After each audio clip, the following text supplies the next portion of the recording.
최근 일본 언론을 통해 지난 30년간의 모든 통계 지표에서 일본이 한국에게 따라잡히다 못해 추월당하고 있다는 통계가 밝혀져 일본인들을 절망에 빠뜨리게 한 적이 있었습니다. 그런데 이번에는 일본의 언론 매체가 이젠 일본이 한국도 모자라 북한에게까지 지고 있다는 글을 올리자 일본인들은 할 말을 잃었다고 하는데요. 자세한 내용 살펴보도록 하겠습니다. 외국인 직접 투자, 즉 FDI는 외국인이 자국에 공장을 짓고 생산 설비에 투자한 금액을 말합니다. 결국 FDI가 높다는 말은 해당 나라가 그만큼 안전한 투자처라는 것을 증명해주는 수치인 것이죠.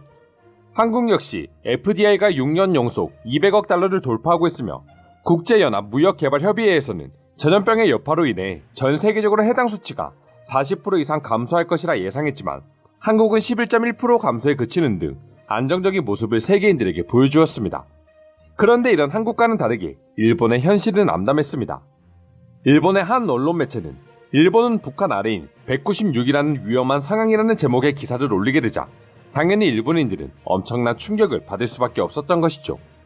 해당 기사의 내용을 살펴보면 2019년 GDP와 비교해 FDI의 비율이 북한보다도 밑인 196개국 중 196이라는 어이없는 기록을 세운 일본에 대해 비판하는 글을 담고 있습니다. 그 중에서 수십 년에 걸쳐 누적된 FDI의 총액을 뜻하는 FDI 잔액 역시 일본은 턱없이 낮은 수치들을 보여주었는데요. FDI의 증가는 일본이 2001년 고위지비가 총리로 있을 시절부터 현재까지 일본의 성장 전략으로 내세우던 주요 문제 중 하나였습니다. 당시 일본의 FDI 잔액은 GDP에서 불과 1.2%로 2000년대 초반 경제 발전을 위해 노력하던 한국마저 8%대를 유지하던 것을 생각하면 한참이나 낮은 수치를 보여주었었죠.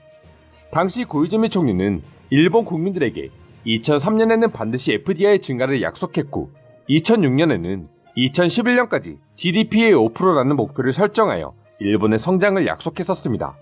그런데 한심하게도 2021년이 된 지금까지도 일본은 그 목표를 달성하지 못한 상태라고 합니다. 그동안 일본의 경제가 얼마나 답보 상태인지를 알 수 있는 부분인데요. 해당 기사를 읽은 일본의 네티즌들은 자신들이 그렇게 무시하던 한국도 아니고 신경조차 쓰지 않던 북한에게까지 FDI 비율이 뒤처진다는 것을 알게 되자 그동안 아무것도 변한 게 없는 무능한 일본 정부를 향해 비난을 쏟아내기 시작했습니다. 해당 댓글을 살펴보면 일본은 결국 북한에게까지 패배하며 꼴찌라는 순위를 달게 되었다. 가까운 시일 이내 일본이 스스로 쇄국하지 않아도 다른 나라들에게 방치되어 거들떠보지도 않는 나라가 될까 걱정이다. 경제에 대해 잘 모르지만 일본이 해외 시장에서 어떠한 취급을 받고 있는지는 아마추어인 내가 봐도 알 수가 있다. 그럼에도 아무런 대책이 없다는 것은 일본 정부의 능력이 낮다는 것이다.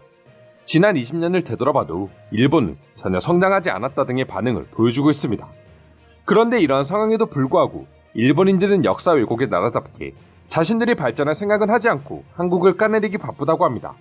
지난 7월 일본의 한 언론사인 FNN은 한국이 2019년 일본의 수출 규제를 계기로 일본을 극복하려는 모습을 보이자 전 세계가 탈한국화를 하고 있다는 말도 안 되는 주장을 보도했습니다.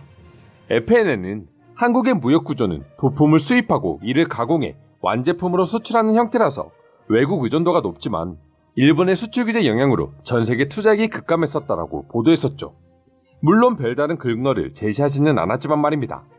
게다가 일본의 한국 투자액은 전년 대비 절반으로 감소했으며 일본에서 한국에 진출하는 기업의 수도 절반으로 줄었다 말하며 그 모든 것이 한국인들의 불매운동 탓에 벌어진 것이라 주장하고 있었는데요. 애초에 한국을 견제하기 위해 비인도적인 수출 규제를 실행한 건 일본인데 말입니다. 게다가 해당 일본 언론은 한국은 수출 규제에 따라 탈일본화를 외쳤지만 일본 의존 구도는 변하지 않았고 오히려 탈한국이 진행되고 있다는 거짓 기사를 날조하기도 했습니다. 지난해 한국의 FDI를 살펴보면 이런 일본의 주장이 얼마나 어이없는 말인지 알 수가 있습니다.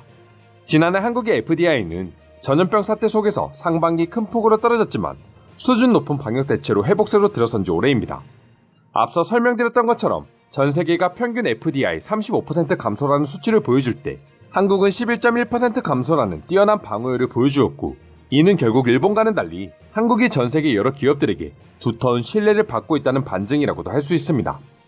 특히 지난해에 이어 올해에도 FDI는 지속적으로 감소할 것이라는 예측이 대부분이었지만 한국은 빠른 회복세를 보이며 올 1분기 FDI가 신고 기준 전년 동기 대비 44.7% 증가한 47억 4천만 달러였으며 도착 기준 42.9% 증가한 42억 7천만 달러를 기록했습니다.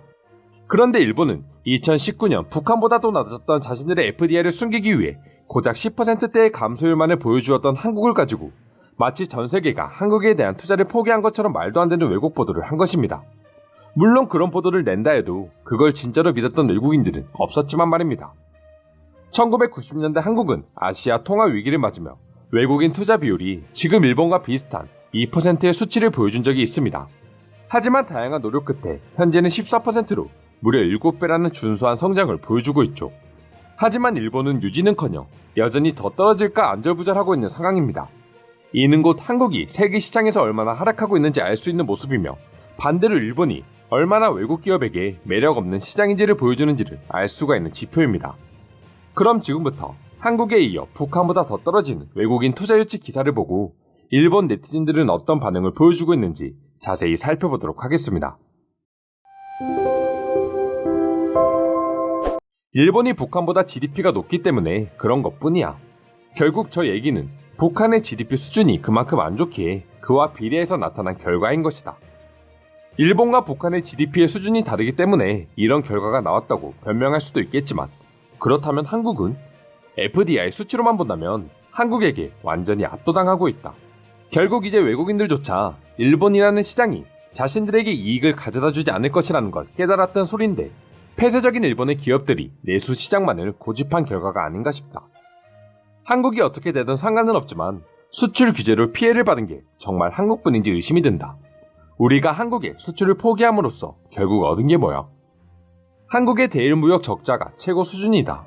누가 한국의 경제를 돌리고 있는지 아직도 모르는 건가? 일본이 있어야 한국이 돌아간다. 일본의 기업들은 해외의 기업이 일본에 진출하는 것을 굉장히 두렵게 생각한다. 마치 해외 기업이 일본을 점령할 것 같은 두려움을 느끼기 때문이다. 역사적으로 이어져온 세국 정치의 굴레를 현재까지도 벗어나지 못하고 있는 것이다. 일본 정부는 정말 아무것도 하지 않고 있다. 지금 일본인들이 어떠한 현실에 처했는지 생각조차 하지 않고 있으면서 하는 것이라곤 자국의 이미지가 깎이지 않게 남을 깎아내리는 행동뿐이다. 북한이라니 한국도 아니고 독재가 만연한 나라보다도 못한 수치라는 것이 정말 믿을 수가 없어요. 그걸 극복하기 위해 한다는 것이 고작 언론 플레이라는 것이 너무나 부끄럽습니다. 일본은 외국 기업을 수용할 줄 알아야 해요. 그동안 우리들의 기술이 최고라고 믿으며 새로운 것을 받아들이지 않은 결과가 어떻게 됐습니까? 일본보다 한참이나 밑에 있던 나라들이 어느새 턱끝까지 쫓아왔습니다. 우리의 시장이 매력이 없는 이유는 일본인들 스스로가 받아들이기를 포기했다는 것이 제일 큽니다. 영화관에 가도 외국 영화는 거의 없고 일본 영화만 계속 틀어댈 뿐이죠. 이렇게 자국의 것만 이용하는 일본인들을 보고 어느 기업이 일본에 투자를 하고 싶어 할까요? 한국이 국산화를 촉진하며 탈일본화에 힘쓰고 있다. 오히려 더욱 강력한 규제를 해도 모자랄 판에 한국 형제의 공장을 두려는 몇몇의 외국 기업이 있다. 일본 정부는 이러한 베이징 기업을 제재해야만 한다. 이상으로 외국인 투자 비율에 있어 일본이 북한보다 떨어진다는 소식에 대한 내용 소개해드렸습니다. 오늘도 끝까지 영상 시청해주셔서 감사드리며 여러분들의 구독과 좋아요는 영상 제작에 큰 힘이 됩니다. 이상 종크TV였습니다.